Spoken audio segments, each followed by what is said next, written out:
शिवाजी महाराजांच्या बद्दल सांगत होते, कारण साताऱ्याला राजधानी स्थापन केली होती. ते त्यांच्यात जे गुण होते ते आपण घेतले पाहिजे. त्यांच्यातला विशेष गुण असा होता की त्यांच्यात कोणतेच दोष नव्हते. जे आपल्या माणसामध्ये दोष असतात, कोणाला कशाची सवय, कोणाला कशाची लत, कोणाला काहीतरी वेड्यासारखं एखाद्याच्या मागे लागले तर लागले.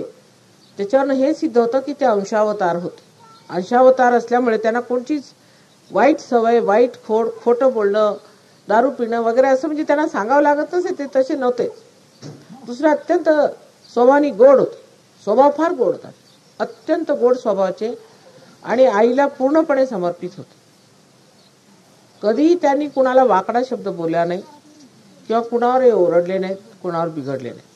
हे दोन गुण फार कठीण असतात. जेव्हा मनुष्याला इतकं आईचं वरदान असतं, आणि इतकंच नव्हे, त्या वरदानामध्ये एक महत्वही येतं, कारण ते महाराज होते, पण तरी सुद्धा स्वभावामध्ये अत्यंत गोडवेपणा होता. आणि स्वतःबद्दल शिष्टपणा नव्हता की मी राजा आहे आणि हे गोरगरीब आहेत किंवा हे मावळे आहेत, त्यांच्याशी कसं बोलायचं. त्यांच्याबरोबर बसायचं, त्यांच्यावर भाकरी खायची, कांदा भाकरी त्यांच्यावर मजेत खात असत. रात्रंदिवस प्रवास करायचे घोड्यावर, कुठेही रात्रीचं झोपायचं, काही करायचं. अशा रीतीने त्यांनी आपलं आयुष्य काढलं आणि अत्यंत हाल अपेष्टा त्यांनी सहन केल्या. आणि त्याच्यानंतर जेव्हा संभाजी महाराज आणि शाहू महाराजांचं भांडण झालं, त्याला कारण एकच होतं, भाऊबंदी. ते आपल्या मराठ्या लोकांमध्ये स्वभाव आहे, ते अगदी अंगात वळण आलेले आहे, त्याच्याशिवाय आपल्याला झेपत नाही, म्हणजे सहनच करायला आपण तयार होत नाही की आपण भाऊबंदी आपल्यात आहे. ही गोष्ट ऐकायला सुद्धा आपण तयार करत नाही, पण ही गोष्ट अगदी आतमध्ये मुरलेली आहे, तेव्हा लक्षात ठेवलं पाहिजे. सहजोगात सुद्धा भाऊबंदी मी बघते सारखी, कुठे गेलं की भाऊबंदी आहे. हे महाराष्ट्राचे एक फार मोठा दुर्गुण आहे. या भाऊबंदीमुळे आपण एक राज्य गमावलं, आता परमेश्वराचं साम्राज्य गमावू नये. जे लोक परमेश्वराच्या कार्यात आहेत त्यांना सगळ्यांना जोडून असलं पाहिजे, तोडलं नाही पाहिजे, तोडून बोलायचं नसतं. शिवाजी महाराजांची प्रथा अशी नव्हती. ज्यांनी काही कार्य केलं त्याचं केवढं महत्व करत असत. आपल्याला माहिती आहे, सिंहगड जिंकल्यावर ते म्हणाले की गड मिळाला पण सिंह गेला. ही केवढी मोठी गोष्ट आहे की गड मिळाला तर काय झालं, पण सिंह गेला आमचा. आणि ते सगळं काय त्यांचं जे वागणं होतं त्याच्यामध्ये आपण हे शिकलं पाहिजे की सहजयोगात सुद्धा दुसऱ्या माणसाचं महत्व करणं फार जरुरी आहे. स्वतःचं महत्व करत बसायचं नाही. आम्ही विशिष्ट, आम्ही विशेष, आम्ही सगळं काही, असं नाही केलं. पुष्कळ लोकांना असं वाटतं आपण शिकलेले आहोत. सहजयोगात काही लोक सुखवस्तू आणि शिकलेले लोक आहेत, तर ते इतर ग्रामीण लोकांशी मिक्सअप होत नाहीत, ही चुकीची गोष्ट. ते लोक वेगळे, आम्ही वेगळे, आम्ही वेगळे राहायचं, त्यांनी वेगळं राहायचं, अशी जर भावना आली तर मग सहयोग तुम्हाला मिळाला नाही. योगाला जात नसते, पात नसते, उच्च नीच काही विचार नसतो. इतकंच नव्हे, पण श्रीमंत गरीब सुद्धा असा विचार योगांमध्ये नसला पाहिजे, तरच तुम्ही योगी झाले. तर योगांची ओळख ही आहे की सगळे जे आहेत आपण सर्व सरमिसळ एक आहोत. आपण आईचे सगळे मुलं बाळ आहोत. आपल्यामध्ये काहीही फरक नसला पाहिजे, पूर्णपणे समता असली पाहिजे.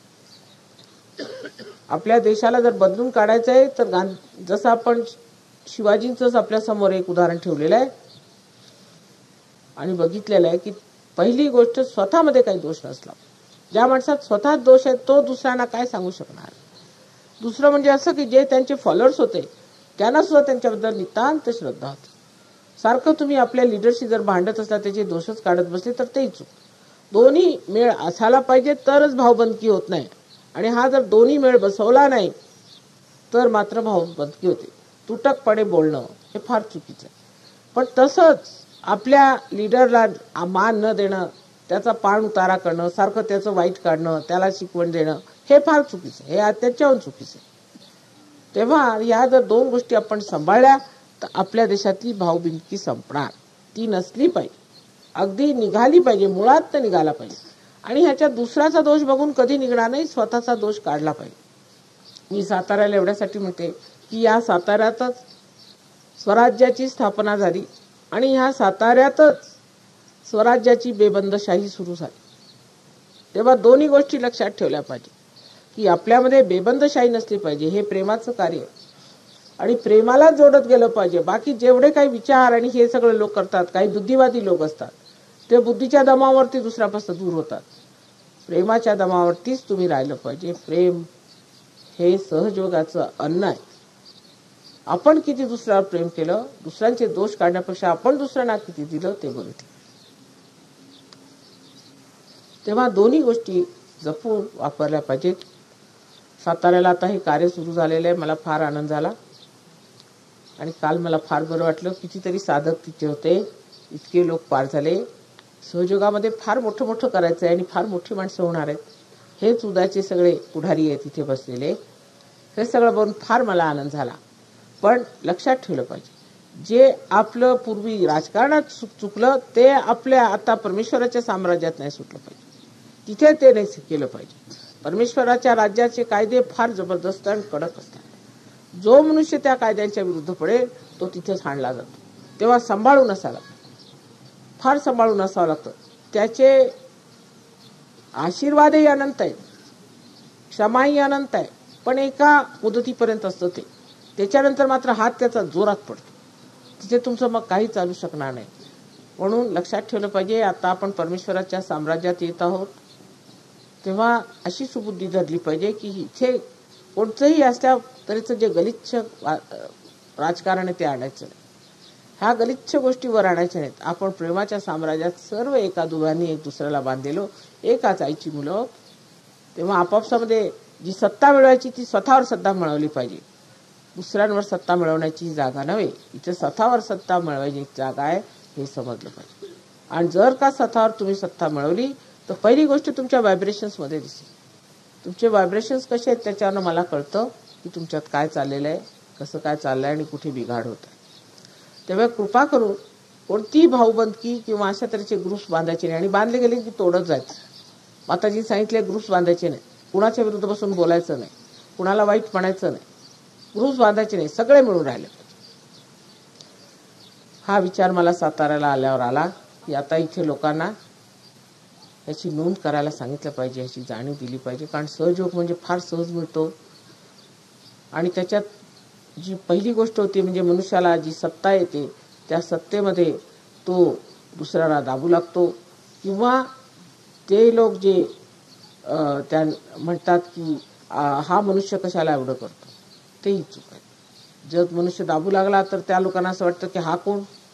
तर सहयोगामध्ये एक लक्षात ठेवलं पाहिजे की माताजींनी एकेका माणसाला प्रत्येक ठिकाणी नियुक्त केलेलं आहे आणि प्रत्येकाशी त्या संबंध ठेवतात. त्यांचा संबंध त्या एका नियुक्तीमुळे होतो. तसं आपल्या डोक्यात सुद्धा एक ब्रेन आहे, त्या ब्रेन पासून आपण सगळ्यांचा संबंध ठेवतो. तसंच सहयोगात करावं लागतं. तेव्हा जर काही त्या माणसात बिघाड झाला तर मला लगेच लक्षात येईल, मी त्याला ठीक करू शकतो. पण तुम्ही त्याचे दोष काढून सगळंच खिळखिळ करून टाका, आहे की नाही. लक्षात आली ना गोष्ट तुम्हाला. जो एक मनुष्य लीडर असेल त्याला तुम्ही मान्य करा आणि मी त्याला बघते. त्यांनी जर चुका केल्या मला सगळं समजतं, प्रत्येकाचं मला समजतं. इतकं मला बारीक माहिती आहे, तुम्हाला माहित नाही. मी सांगत नाही, म्हणत नाही म्हणून त्याचा अर्थ असा नाही की मला कळत नाही. मला सगळ्यांचं माहिती आहे. तेव्हा ज्या एका माणसाला आपण लीडर केलेलं आहे त्या माणसाला मान्य केलं पाहिजे. माताजींनी त्या माताजींच्यावरती भरोसा आहे ते करते. तुम्ही जास्त शिकलेले असाल किंवा तुमच्याजवळ जास्त पैसे असतील किंवा काय असेल तरी तसं काय करायचं. एक जो मनुष्य आहे तो जोपर्यंत मला ठीक वाटतो तोपर्यंत तुम्ही राहू द्या. पुढे मग त्या माणसाचं जर काही वाईट असलं तुम्ही त्याला काढून टाक. मला स्वतःला ते समजतं, एवढं लक्षात ठेवलं पाहिजे, म्हणजे सहयोग वाढणार आहे. कारण जरी सहयोग आपण म्हणू की ह्याच्यामध्ये काहीही संस्था नाही, काही तुम्हाला पैसे द्यावे लागत नाही, त्या मेंबरशिप नाही आहे, तेव्हा कशाने जोडले जाणार आपण. प्रेमाने जोडले जाणार, प्रेमाचंच जोडलेलं आहे. सगळ्यांनी प्रेमाने जोडून घ्यायचं. आणि दुसरं म्हणजे असं की प्रेमाची सत्ता जी असते ती माताजींपासून येते. तेव्हा त्यांनी ज्या माणसाला म्हटलेलं की ह्याला मानून ठेवा त्याला ठेवायचं. नंतर त्या माणसात वाईट दोष दिसला तर मी तेथे काढून टाकणार, अगदी नक्की काढून टाकणार. तेव्हा माझ्यावर पूर्ण भिस्त ठेवली पाहिजे ह्या बाबतीत. आणि आपलं चरित्र जे आहे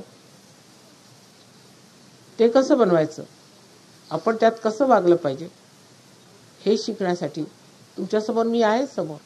बरं, मला तर तुम्हाला वाटतं आम्ही माताजींसारखे राहू शकत, तर शिवाजी महाराज आहेत, त्यांना बघा.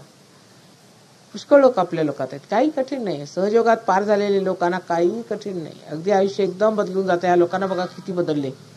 हे जमिनीवर बसू शकत नव्हते 5 मिनिट सुद्धा. मेहनत करून करून जमिनीवर बसायचं शिकले. तर ध्यानधारणा वगैरे व्यवस्थित करावी. रोज संध्याकाळी तरी निदान एक झोपायच्या आधी जर 15-20 मिनिटं सुद्धा ध्यानधारणा केली तरी स्थिती बरी होते. आणि सकाळच्या वेळेला बाहेर जायच्या आधी किंवा सकाळी उठून आंघोळ करून एक 5 मिनिटं पूजा केली फोटोची की झालं. पण प्रत्येक आठवड्यात सगळ्यांनी भेटलं पाहिजे. जर ते झालं नाही तर सहयोग वाटत नाही. प्रत्येक आठवड्यात सर्वांनी भेटलं पाहिजे, कारण ही सामूहिक चेतना आहे. तुम्ही आम्ही घरी माताजी फोटो ठेवला, आम्ही तुमची पूजा करतो, तरी आम्हाला हा त्रास झाला, माझं लक्ष नसतं तिकडे. मी आपल्याला कालच सांगितलं की जेव्हा आपण ताक घुसळतो आणि त्यातलं लोणी बाहेर निघतं, तेव्हा जे गोळ्याला चिकटलेलं असतं तेवढं आपण काढून घेतो आणि बाकीचं फेकून टाकतो. तेव्हा गोळ्याला चिकटलेले लोकच आमच्या जवळ आहेत, बाकी माझं लक्ष नसतं. तेव्हा त्या ठिकाणी यायला पाहिजे जिथे 10 माणसं भेटतात, बोललं पाहिजे, चर्चा केली पाहिजे. पण गटबाजी करायची, बोलणं कमी असावं, ध्यान जास्त असावं म्हणजे बरं होईल. गटबाजी असली म्हणजे मी तुला ठीक करतो, मी तुझं फिक्स करतो, मी तुझं ठिकाणा करतो, असं सुरू झालं म्हणजे गेलं. तिथे येऊन ध्यानधारणा करायची, सगळ्यांनी भजन म्हणायचं, आरती म्हणायची, काही आपापसातले प्रश्न आहेत ते मिटवायचे. पण तिथे बसून काहीतरी वादविवाद करणे किंवा हे करणे ते करणे करू नये. उलट सहयोगामध्ये जे काय मिळवायचे त्याच्या वाढीला मिळतं. वाढ कशी होती, आमची काय वाढ झाली, कुठे आम्ही पोचलो. हळूहळू मला असं वाटतं की महाराष्ट्रात सहयोग हा जमेल. पण पुढची मात्र कधी कधी काळजी वाटते की एवढी माझी केलेली मेहनत वायाने गेली. तुमच्यावर सर्व जगाची भिस्त आहे हे लक्षात ठेवलं पाहिजे. सर्व जगाची भिस्त ह्या महाराष्ट्रीयन लोकांवरती आहे हे लक्षात ठेवलं पाहिजे. आणि जर तुम्ही का बुडवलं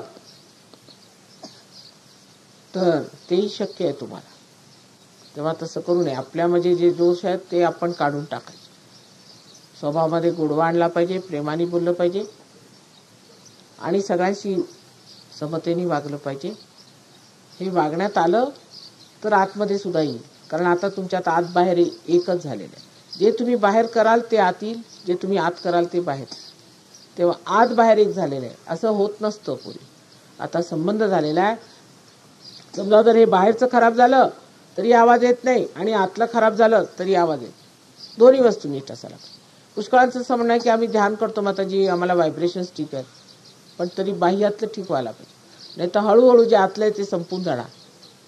म्हणून आत आणि बाहेर दोन्ही मनुष्याला एकसारखं असायला पाहिजे आणि दिसायला तेजस्विता असायला पाहिजे. पण त्या तेजामध्ये कोणत्याच तऱ्हेचं दाह नसला पाहिजे, दाहक नसलं पाहिजे ते तेज. पण अत्यंत सौम्य आणि सुंदर चंद्रासारखं शीतल असायला पाहिजे.